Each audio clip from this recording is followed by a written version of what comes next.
वैसे तो दुनिया रहस्यमयी और विचित्र घटनाओं से भरी पड़ी है। दुनिया में कई ऐसी घटनाएं हैं जो आज तक एक रहस्य बनी हुई हैं। ये ऐसी घटनाएं हैं जिनके रहस्यों से आज तक पर्दा नहीं उठाया जा सका है। आज हम आपको एक ऐसी ही कहानी के बारे में बताने जा रहे हैं। ये कहानी जुड़ी है हमारे पड़ोसी देश चीन की राजधानी बीजिंग से।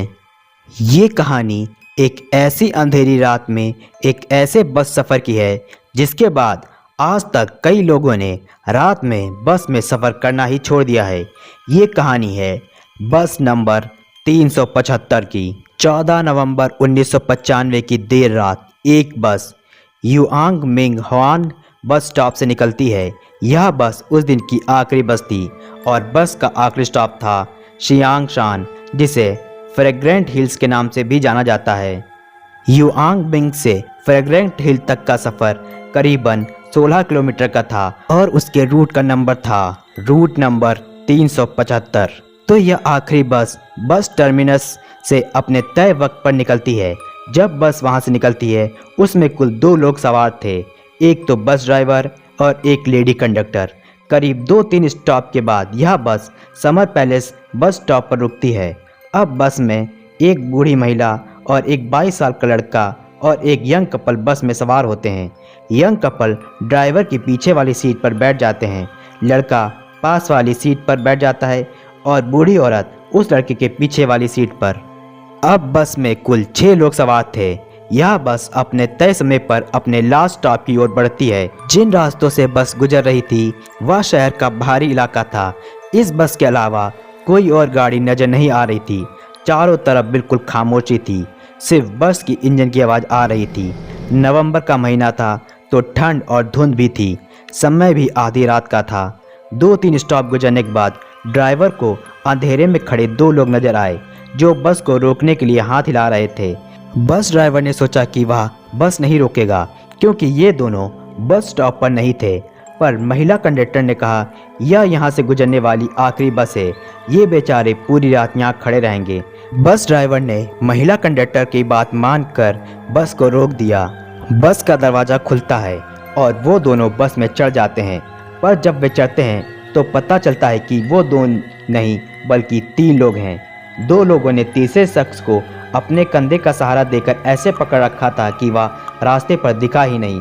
तीसरा शख्स जो बस में चढ़ने के बाद दिखा, उसने अपने दोनों हाथ बाकी के दोनों लोगों के कंधे पर रखे हुए थे और उसके बाल बिखरे पड़े थे, जिसकी वजह से उसका चेहरा दिखाई नहीं दे रहा था। पर बाकी 2 लोग जिन्होंने सहारा दे रखा था उनका चेहरा बिल्कुल साफ दिख रहा था। उन दोनों का चेहरा बिल्कुल सफ़ेद, मतलब आम इंसान से भी ज़्यादा सफ़ेद। इन तीनों ने चीन के राजवंश जैसे पारंपरिक कपड़े पहन रखे थे जो चीन में राजवंश के दौरान पहने जाते थे। वे तीनों बिना कुछ बोले पिछली सीट पर जाकर बैठ गए और बस फिर चल दी। अब बस में 9 लोग सवार थे, मगर बाकी के यात्री इन तीनों के आने से बेचैन थे। वैसे भी आधी रात का वक्त था, सुनसान इलाका, और ये तीनों अजीब शक्ल और कपड़े। बाकी सभी यात्री घबरा कर एक दूसरे को देख रहे थे। तभी महिला कंडक्टर सभी से कहती है, हो सकता है ये तीनों नाटक कंपनी में काम करते हों और सीधे वहीं से आए हों, इसलिए ऐसे कपड़े पहने हैं। इन लोगों को देखकर घबराने की कोई ज़रूरत नहीं है।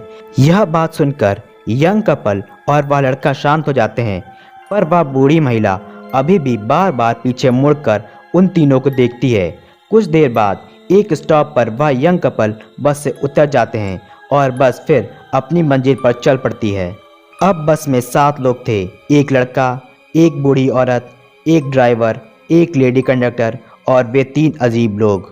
बाहर ठंडी हवा को शोर सुनाई दे रहा था और बस में ड्राइवर और लेडी कंडक्टर हंसी मजाक कर रहे थे। तभी अचानक बूढ़ी औरत खड़ी हुई और उस 22 साल के लड़के से लड़ने लगी।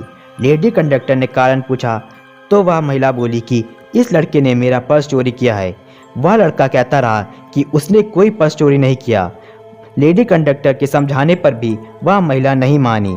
उसने कहा कि अगले स्टॉप पर बस को रोको, मुझे इस लड़के को पुलिस के पास ले जाना है। अगले स्टॉप पर बस रुकती है। वह बूढ़ी औरत लड़के का कॉलर पकड़ बस से उतर जाती है, जिसके बाद बस रवाना हो जाती है। वह लड़का देखता है कि वहाँ आसपास कोई पुलिस स्टेशन तो क्या कोई इंसान भी नहीं है। वह लड़का बूढ़ी औरत से कहता है कि आपने झूठा इल्ज़ाम क्यों लगाया? आप जानती हैं कि मैंने चोरी नहीं की। आपकी वजह से मेरी बस छूट गई और अब कोई बस भी नहीं है। अब मैं घर कैसे जाऊंगा? वह बूढ़ी औरत कहती है कि बेटा, मैंने ऐसा कर तुम्हारी जान बचाई है। तुम्हारी जान बचाने के लिए मैंने तुम्हें बस से उतारा। वह महिला आगे बोलती है कि मेरे पास कोई और रास्ता नहीं था। मुझे तुम्हें नीचे उतारना था और किसी को शक भी नहीं होने देना था। वह लड़का सोच में पड़ जाता है कि उसने उसकी जान कैसे बचाई। वह पूछता है कि आपने मेरी जान कैसे बचाई? वह बूढ़ी औरत बोलती है, तुमको वो 3 आदमी याद हैं जो सबसे आखिर में चढ़े थे? लड़का बोलता है, हाँ याद है, कुछ अजीब से लग रहे थे। बूढ़ी औरत बोलती है, जब वे तीनों बस में चढ़े तब से मुझे कुछ अजीब से लग रहे थे, इसलिए मैं तब से बार बार उन लोगों पर नज़र रख रही थी। इस बीच हवा का झोंका खिड़की से बस के अंदर आया और उनके कपड़े उड़े तो मैंने देखा कि उन लोगों के पैर नहीं थे। तब मुझे यकीन हो गया कुछ भी हो मगर ये लोग इंसान तो नहीं थे। मैंने ये बात महिला कंडक्टर को ही बताई थी पर उसने मेरी बात नहीं मानी। मुझे मेरे साथ तुम्हारी भी जान बचानी थी, इसलिए मैंने ये इल्ज़ाम लगाया। जैसे ही यह बात लड़के को पता चली उसके पसीने छूट गए। वे दोनों उसके बाद पास के पुलिस स्टेशन गए और सारी बात बताई। पुलिस को लगा वह मजाक कर रहे हैं, फिर पुलिस को लगा शायद इनका वहम हो। पुलिस उन दोनों की शिकायत दर्ज कर उन दोनों को घर भेज देती है। उसके बाद 14 नवंबर की वो रात बीत गई मगर अगले दिन जो हुआ उसने पूरे बीजिंग को चौंका दिया। 15 नवंबर 1995 को एक चौंकाने वाली घटना सामने आई। पता चलता है कि 14 नवंबर 1995 को रूट नंबर 375 की आखिरी बस जो yuan Ming Hwan bus terminus से निकलती है और जिसे फ्रेग्रेंट हिल पहुंचना था, वह बस फ्रेग्रेंट हिल बस डिपो पर पहुंची ही नहीं।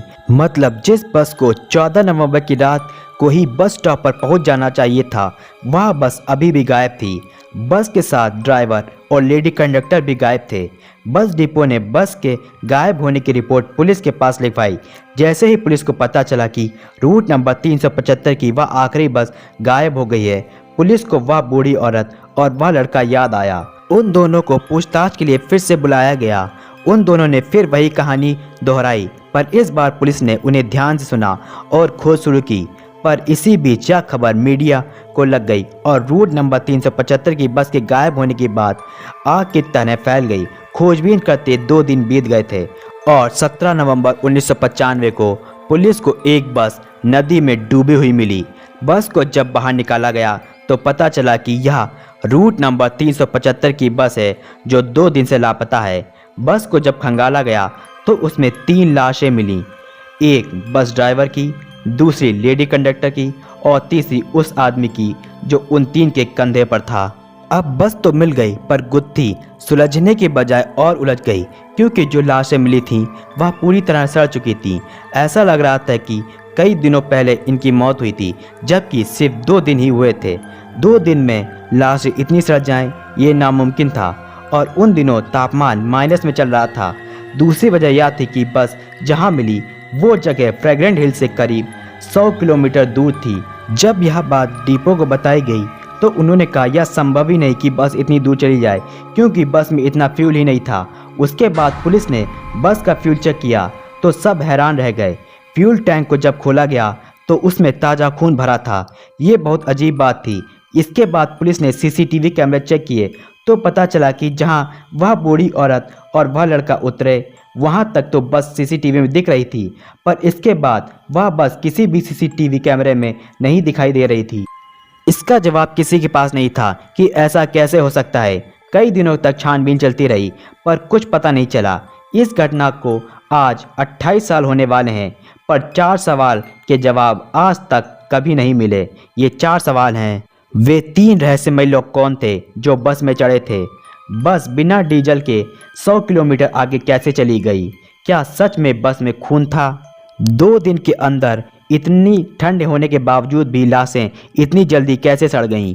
और बूढ़ी औरत और वह लड़के के बस से उतरने के बाद बस सीसीटीवी में दिखाई क्यों नहीं दी? कुछ लोग इसे अफवाह मानते हैं क्योंकि इसके बारे में बहुत कम जानकारी है।